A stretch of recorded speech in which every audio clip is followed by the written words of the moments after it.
Welcome back, everybody. Holiday Doc here, along another legend in the game. We got Patrick LVG Aches in the building for our pro player spotlight. How's it going, bro? Hey man, how you doing? Doing very well, and we're continuing this series because so many people ask a lot about you pro players, what you do in your off time, what are your future aspirations with gaming, how's your team doing. So that's what I'm here to pick your brain. Let's find out a little bit about what's going on. So first things first, why don't you just give us a little rundown? What's up guys? This is Aches. My name is Patrick Price. I'm a 17-year-old senior in high school. I've been competitively gaming for about 6 years now. And, been pro since, I guess you could say, Modern Warfare 2, and then carried on to Black Ops, and now I'm Modern Warfare 3. So, looking to keep this thing going. Got me, TP, and Scump, who's going to be our main three. We've had these three players for a year, maybe a year and a half now. No, just a little bit over a year. And we just picked up JCap, who you guys know, who's former player of Optic, and things are looking great. How did that pickup go to come to understand me? Because a lot of people were skeptical to even see him go to leverage, and then there was some hints, and then a whole bunch of stuff went down. How did you guys actually manage to snake him out of the lineup? Yeah, I mean, there was just a ton of drama that week that when JCap was a free agent, like when the whole Rambo back on Optic thing happened, we had Censor, and things were, they were good, they were just shaky. And then basically JCap was free. We played with him one time, and then we didn't do anything. Like, we told him that, we were just gonna keep Censor, we were fine. And then JCat went and scrimmed with a bunch of teams, and then basically we lost the tournament with Censor, and things happened or whatever, and we scrimmed again, and I guess we decided we liked it then. And I guess basically what he basically had fear, envy, and us. And I guess JCap just looked at Black Ops and kind of compared, and he knew that we were, I guess, the more solid three, not necessarily solid, but less risky. And so he just joined up with us, and we're looking great. Yeah, for sure. You guys are definitely top team right now to beat. When you guys are on fire, it's fucking ridiculous watching you. And even with these scrims, where I was in this game that we're watching right now, and Optic, they weren't able to combat you guys on arcade in here, and it shows for sure. But what about your non-gaming life? What is behind Aches when he's at school? What else do you do? Like, what's going on? What do you got in plan for the future here? I used to play baseball from middle school and the beginning of high school, and I just gave that up. Basically, I love movies. I'm a big movie guy. So movies and playing golf every weekend or every other weekend is basically what I do. So basically what I got in the future is this year, basically, I'm straight dedicated to gaming. Gaming. Because depending on how well I do this year, this could be my last year of gaming completely, I'm a senior. I'm ready to graduate. Then have this whole year just a game. I'm taking my first semester off of college, and then I hope to do really well this year and make enough money to where I'm satisfied with how I did in gaming, and then I'm going to move on with my life. Really? You're just gonna give up cold turkey like that? Just give it up, man, if I can do well enough. Well, then that's got to say a lot about your college inspirations. What do you see in your future for a career then? I'm not too sure on the career right now, but I'm pretty sure I'm probably gonna do something with computer science and business management related. Probably something like that. Stay in the electronics, the entertainment area at least. Yeah, I've always been a technology kind of thing. That's always been what I've been good at, and I adapted to quickly.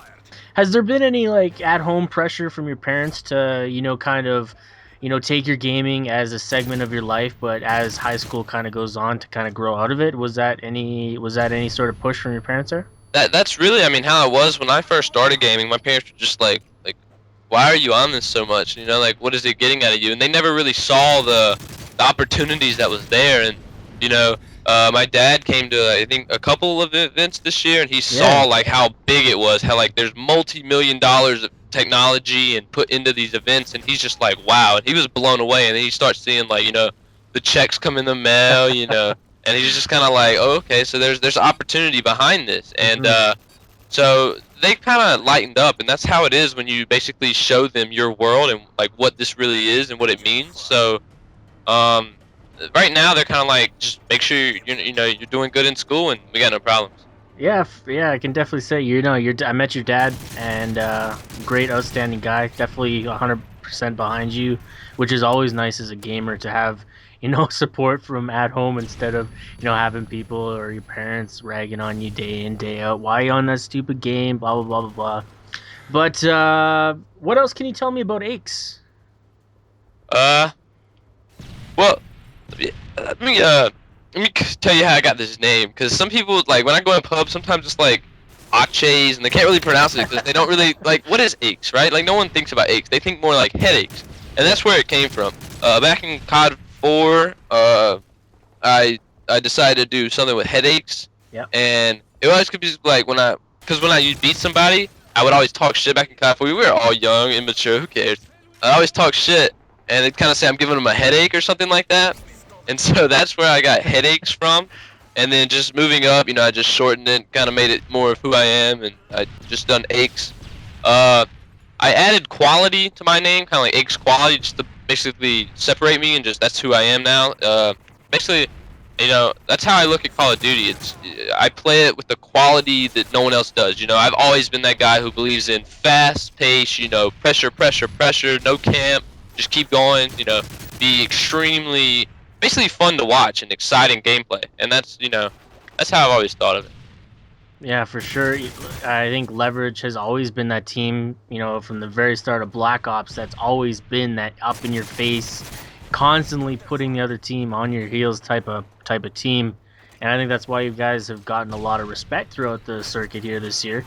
Not to mention 3 major championships under your belt. It's a pretty good standing to hold as well. So going back to the gameplay real quick, how do you feel about your team right now, and what do you think still needs to be worked on? With the addition of JCap, honestly, our CTF is flawless. I couldn't be happier with how we're playing Capture the Flag. We have the aggression, and at the same time, we have the just perfect execution and the cutoffs that we basically have been missing from, past LVG. It was kind of like our fourth was always the more OBJ or maybe a more defensive player. Yep. But now we have JCap. He kind of just fits in with us, and we're able to do it all. What we need to work on really is S&D. Pretty sure that's what basically all the pro teams need to work on. We need to get down basically our strats, the more strategy to the gameplay, because in S&D, especially Modern Warfare 3, you can't die. Those deaths kind of kill you. You can't get baited. It's a lot of teamwork that goes into S&D for Modern Warfare 3, and if we can just basically fix our S&D game and get it to that smart playstyle, like less risk taking. Yep. I am super excited 2012 for this team. What do you picture the ideal format for the upcoming year? Do you see it as an S&D, CTF, S&D, or would you like to see the CTF, S&D, CTF? Honestly, I want to see the S&D, CTF, S&D, CTF, S&D, basically. Okay. I don't want S&D only. I feel like, S&D's fun. It's just that would just get way too repetitive for me. You gotta have the CTF in there, but with the maps and how they are, there's not enough good CTF maps to do 3 CTFs in a best of 5. Okay. But the S&D maps are basically all balanced, so you can do that. But yeah, I really want the 3 S&Ds and 2 CTFs in the 2012 format. So do you see more teams start to practice S&D as we see an official event get launched, maybe, or at least announced? Do I see a what S&D? Yeah, do you see more teams pick up on S&D practice? Yeah, I hope so. Yeah, I hope so. There's so many good S&D amateur teams, and that's what, like, on the GB ladder, on just amateur teams in general, there's so many good S&D teams, and they were never, I guess, confident in Black Ops with, like, there being CTF and domination. But I mean, you guys gotta play, you gotta try. That's all I'm asking, or the pro community is asking you to do, is try, because you guys have talent. Mm-hmm. You don't feel confident enough to prove it. And with S&D being the main thing now, hey, if you're the best S&D team and as an amateur, you can beat a pro in 3 S&Ds. Who cares if you lose the 2 CTFs? If you win all the S&Ds, you win that game. Well, that's good incentive to keep your S&D game up to par with the rest of the community. I want to thank you, Aches, for taking the time to do this pro player insight or spotlight, whatever you want to call it. And this has been the end of this episode. Anything you want to final out here? Guys, follow us on Twitter. Mine's Aches Quality. Look at me on Twitch. It's just /Aches. There's /TP and /ScumperJumper. That's all of our streams. You guys can all find us and watch us play. Doc, I want to thank you for taking the time to do this, man. And I'm always here to call me on for these. Yeah, see you later.